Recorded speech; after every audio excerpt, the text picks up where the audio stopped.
নভর দেহ, নাম শ্রীযুক্ত রাখাল। জন্ম তাহার হয়েছিল সেই যে বছর আকাল।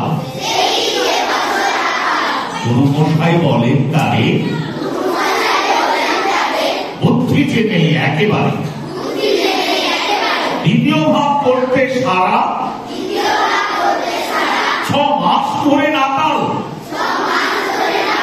রেগে রেগে বলে বাঁদর, নাম দিল তোর মাকাল। নামটা শুনে ভাবলে প্রথম বাকিয়ে যুগল গুরু, তারপর সে বাড়ি এসে নৃত্য করলে শুরু। হঠাৎ ছেলের মাতম দেখি সবাই তাকে শুধায়, একই সকলকে সে জানিয়ে দিল নাম দিয়েছেন গুরু। নতুন নামের উৎসাহে তার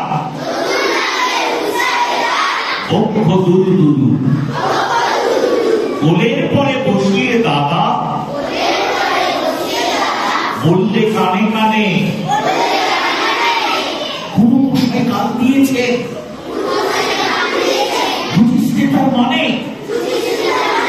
রাখাল বলে কখনো না, মা যে আমায় বলেন শোনা, সেটা তো গাল নয়, সে কথা পাড়ার সবাই জানে। আচ্ছা তোমায় দেখিয়ে দেব, চলো তো ওইখানে। টেনে নিয়ে গেল তাকে পুকুর পাড়ের কাছে, বেড়ার পরে লতায় গেথা মাকাল ফলে আছে। বললে দাদা সত্যি বললো, শোনার যে বন্ধ হলো। তুমি শেষে বলতে কি চাও?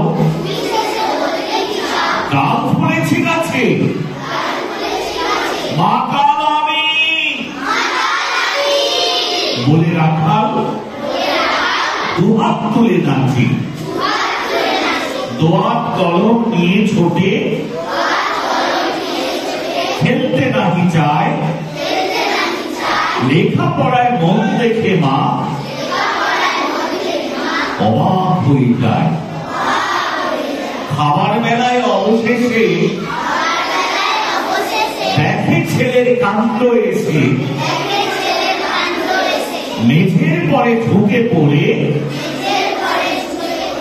আকার পাতাটায় লাইন টেনে লিখছে শুধু মাকাল চন্দ্র রায়।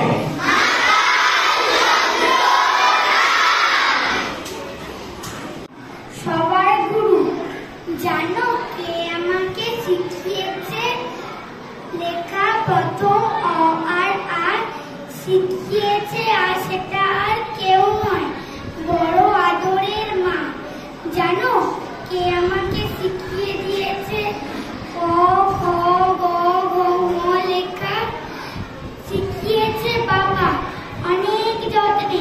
কিভাবে টানবো রেখা তারাও শিখিয়েছে বাবা মার কাছে।